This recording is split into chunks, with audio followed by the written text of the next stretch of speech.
कोविड-19 में जहां सब लोग एक अच्छी इम्यूनिटी पाने के लिए जागरूक हो गए हैं, वहीं विटामिन डी की डेफिशिएंसी अगर आपको है तो आपके इम्यूनिटी लेवल्स लो रहने वाले हैं।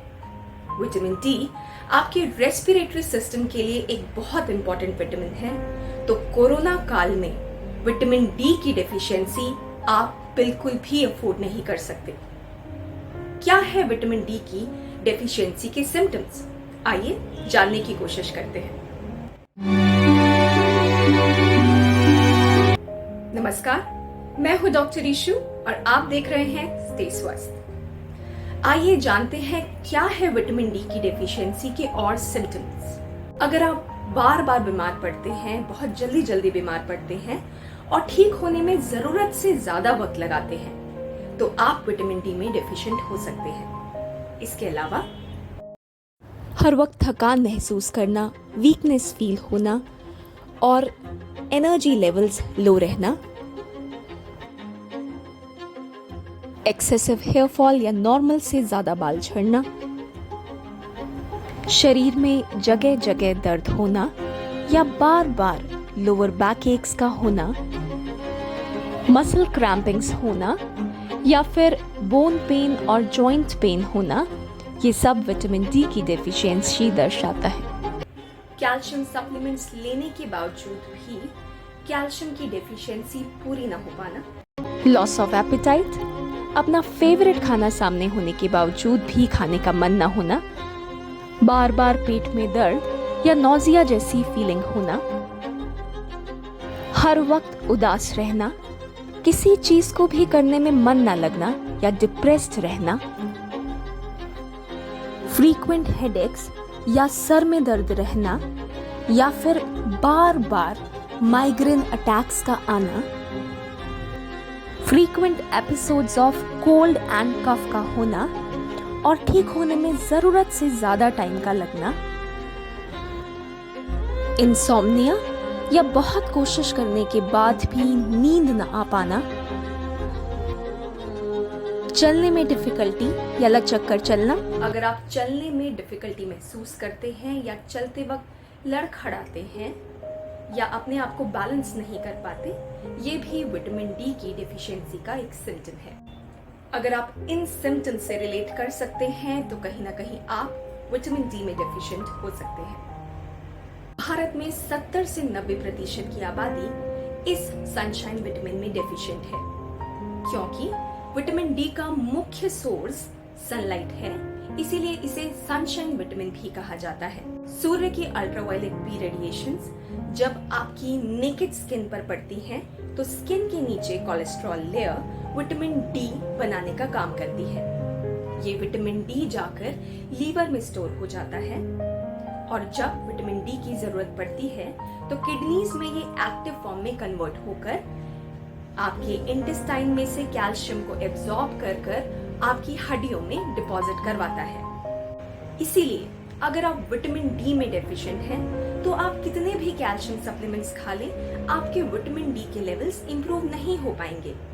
लोगों में एक बहुत बड़ी मिसकंसेप्शन है कि मैं तो सारा दिन धूप में रहता हूँ या रहती हूँ, फिर भी मैं विटामिन डी में कैसे डेफिशिएंट हो सकता हूँ। अगर आप पूरे कपड़े पहनकर या सिंथेटिक कपड़े पहनकर या फिर सनस्क्रीन लगाकर सनबेदिंग करते हैं, इसके अलावा अगर आप शीशे के पीछे बैठकर सनबेदिंग करते हैं, तो आपके शरीर में विटामिन डी नहीं बन पाएगा। सनलाइट से विटामिन डी बनाने के लिए आपके शरीर का 80 to 85% हिस्सा सन एक्सपोज्ड होना चाहिए, जिसमें मुख्यतः आपका पेट का हिस्सा जहां लीवर और इंटेस्टाइन्स आती हैं, और आपकी कमर का हिस्सा या आपकी पीठ का हिस्सा जहां पर आपकी किडनीज आती हैं, उन्हें 5-5 मिनट के लिए आपको सन एक्सपोज जरूर करना चाहिए। इसके अलावा आप कॉटन के कपड़े पहनकर भी, स्पेशली सफेद रंग के कपड़े पहनकर आप धूप सेक सकते हैं।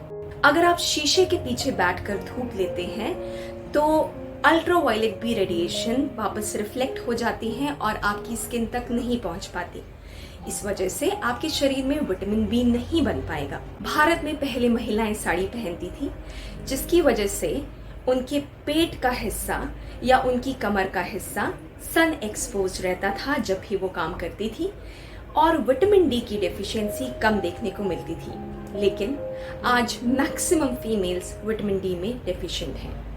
आइए अब जानते हैं सनलाइट लेने का सबसे बेस्ट टाइम कौन सा है और कितनी देर आपको धूप में बैठना चाहिए। सनलाइट से विटामिन डी बनाने के लिए सबसे बेस्ट टाइम सुबह की धूप का 7 से 10 बजे का माना गया है, जिसमें सूर्य की किरणें माइल्ड होती हैं और आप आराम से धूप में बैठकर अपने विटामिन डी की रिक्वायरमेंट्स पूरी कर सकते हैं। एक यंग एडल्ट को 30 to 45 मिनट्स धूप में स्पेंड करना चाहिए। आप सूर्य नमस्कार कर सकते हैं, न्यूज़पेपर पढ़ सकते हैं या जो भी आप चाहें। वहीं 12 से 3 बजे की धूप में अल्ट्रावायलेट भी रेडिएशंस ज्यादा तो होती है और आपकी विटामिन डी की रिक्वायरमेंट 10 मिनट में पूरी हो सकती है, लेकिन इसमें साइड इफेक्ट्स जैसे कि हेडेक्स या सनबर्न्स होने के खतरे बढ़ जाते हैं। इसीलिए सुबह की सनलाइट को सबसे बेस्ट सनलाइट माना गया है। ओल्ड एज लोगों को यंग एडल्ट्स के कंपैरिजन में थोड़ा सा लंबा टाइम सनलाइट में गुजारना चाहिए।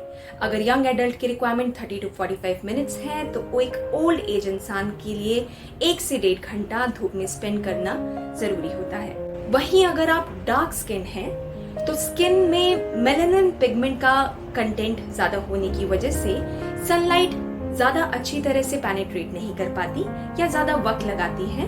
तो एक लाइट स्किन्ड पर्सन के कंपैरिजन में एक डार्क स्किन्ड इंसान को धूप में ज्यादा समय बिताना चाहिए ताकि आपकी विटामिन डी की रिक्वायरमेंट्स पूरी हो सके। और अगर आप ओवरवेट हैं तो भी आपको धूप में ज्यादा समय बिताने की जरूरत है। कैसे जानें कि हम विटामिन डी में कितने डेफिशिएंट हैं? डेफिशिएंसी जानने के लिए एक सिंपल सा ब्लड टेस्ट होता है जिसमें आपके लीवर में स्टोर्ड विटामिन डी के लेवल्स का पता लगाया जा सकता है। अगर ब्लड रिपोर्ट्स में आपके levels 0 to 20 nanogram per ml आते हैं तो आप विटामिन डी में काफी डेफिशिएंट हैं। अगर आपके ब्लड में विटामिन डी के लेवल्स 20 to 40 नैनोग्राम पर मिलीलीटर आते हैं तो आप विटामिन डी में इनसफिशिएंट हैं। वहीं अगर आपके blood levels 50 nanogram per ml से ज्यादा आते हैं तो आपके पास sufficient stores of vitamin D हैं।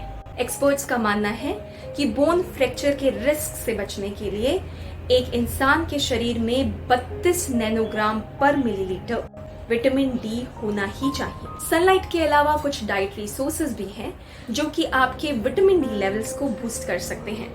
नॉन वेजिटेरियन सोर्सेज में फैटी फिश जैसे सैल्मन या ट्राउट या मीट सोर्सेज या एग योक से आप अपने विटामिन डी की डेफिशिएंसी पूरी कर सकते हैं। इसके अलावा वेजिटेरियन सोर्सेज में मिल्क एंड मिल्क प्रोडक्ट्स जिसमें स्पेशली आपके दही, छाछ, लस्सी, पनीर या चीज आपकी विटामिन डी की रिक्वायरमेंट्स पूरी कर सकते हैं। इसके अलावा मशरूम्स जो कि सनलाइट के नीचे उगे होते हैं वो भी बहुत अच्छे सोर्सेज हैं विटामिन डी के। मशरूम से विटामिन डी पाने के लिए आप मशरूम्स को 2 से 3 दिन धूप में रख सकते हैं और जब आपको मशरूम को खाना हो तो आप उन्हें 2 से 3 घंटे के लिए पानी में सोक कर दें और सब्जी बनाने के लिए उस मशरूम के साथ में वो पानी भी यूज करें। इससे आपके विटामिन डी की रिक्वायरमेंट्स काफी हद तक पूरी हो जाएंगी।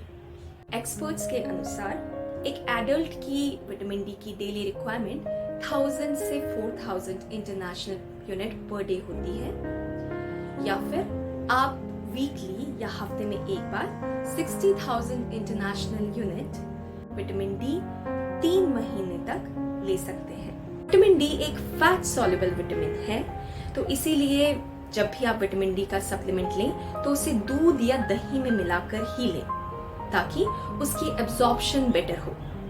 वहीं 1 से 8 साल के बच्चों में विटामिन डी की रिक्वायरमेंट 2500 से 3000 इंटरनेशनल यूनिट पर डे तक होती है। इन सप्लीमेंट से ज्यादा बच्चों के लिए धूप में खेलना ज्यादा जरूरी है ताकि उनकी हड्डियां और मसल्स मजबूत बने, उनकी इम्यूनिटी स्ट्रांग हो और वो रिकेट्स जैसी बीमारियों से दूर रहें। विटामिन डी के लेवल्स मेंटेन होने पर आप खुद अपने सिम्टम्स जैसे हेयर फॉल, बैक एक, माइग्रेन इन सब में सुधार देखेंगे और अपनी बॉडी की फंक्शनिंग में मैजिकल इंप्रूवमेंट देखेंगे। रिसर्चर्स का कहना है कि विटामिन डी के ऑप्टिमल लेवल्स ना सिर्फ फ्रैक्चर रिस्क को डिक्रीज करते हैं बल्कि heart disorders, diabetes, breast cancer और कोलोरेक्टल कैंसर का रिस्क भी डिक्रीज करते हैं। वहीं बच्चों में विटामिन डी के लेवल्स मेंटेन होने पर ऑटिज्म और ADHD के सिम्टम्स में भी काफी इंप्रूवमेंट देखने को मिलती है। सनलाइट एक नेचुरल एंटी डिप्रेसेंट भी है, तो सनलाइट एक्सपोजर आपके ब्रेन में सेरोटोनिन लेवल्स को बढ़ाता है, जो कि एक मूड एलिवेटिंग हार्मोन है और वो आपको हमेशा खुश महसूस करवाता है। विटामिन डी आपकी रेस्पिरेटरी सिस्टम के लिए एक बहुत इंपॉर्टेंट विटामिन है, तो अगर आपको कोई रेस्पिरेटरी डिसऑर्डर्स जैसे एस्थमा, ब्रोंकाइटिस, COPD है या कोविड-19 है या आप कोविड-19 से रिकवर कर रहे हैं, तो विटामिन डी के ऑप्टिमल लेवल्स मेंटेन करना आपके लिए बहुत बहुत जरूरी हो जाता है, तो इसे भूल कर भी मिस ना करें। तो देखा आपने, सूर्य की रोशनी की जगह कोई भी आर्टिफिशियल लाइट नहीं ले सकती, तो सनलाइट से डरे नहीं, क्योंकि ये आपकी हेल्थ की एक बहुत इंपॉर्टेंट रिक्वायरमेंट है। वीडियो पसंद आए तो लाइक, सब्सक्राइब एंड शेयर जरूर करें। मैं आपसे मिलूंगी नेक्स्ट वीडियो में कुछ और न्यू इन्फॉर्मेशन के साथ। तब तक के लिए eat healthy, sleep well, breathe deep, exercise, keep smiling and stay स्वस्थ।